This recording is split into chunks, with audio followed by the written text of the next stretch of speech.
Swati Maliwal is the chairwoman of the Delhi Commission for Women. She joins us now from New Delhi. And Swati, thank you so much for joining us here on the program. We have been following these horrendous rape and sexual abuse cases coming out of India, the latest one involving a 16-year-old girl who was horrifically raped and allegedly burned to death. How does this latest case change the debate about rape in India and how these cases are handled? What is happening in our country is that there is a complete lack of sense of justice.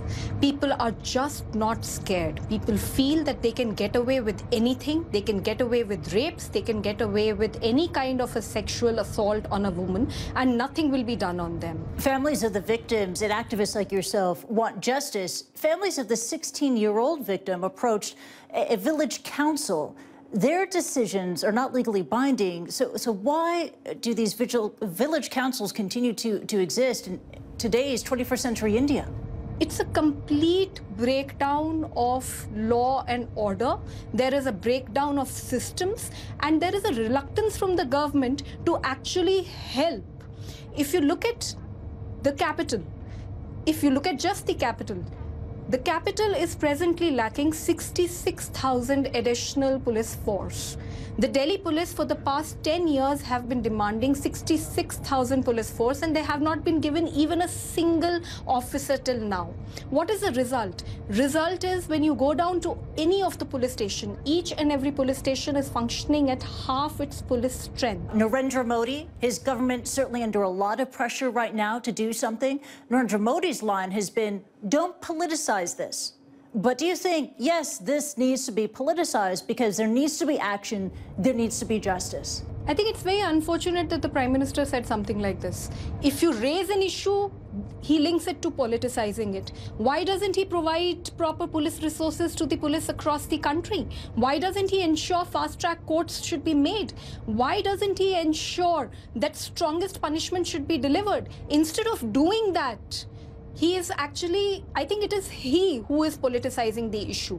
When the 8-month-old baby was raped 2 months back in Delhi, in the capital, she had to undergo a 3-hour-long operation. I had gone and met that girl. I carried her in my arms, and it was so painful. We wrote 500,000 letters to the Prime Minister from across the country, and we requested him to do certain things, and he refused to do it. He refused to even acknowledge hundreds of letters from the Delhi Commission for Women, which is a statutory body.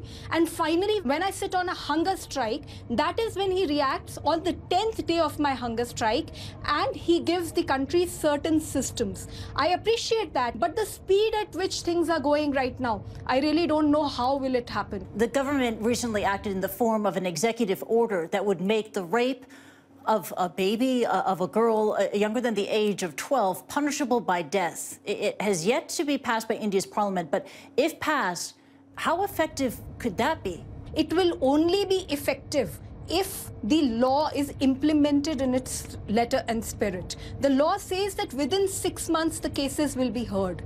But if fast-track courts are not added, if police resources are not added, within 6 months, these cases cannot be finished, they cannot be heard. And if certainty and swiftness of punishment cannot be guaranteed, nothing will change. Apart from that, we also need complete mindset change. I think there is a complete silence around rapes in our country.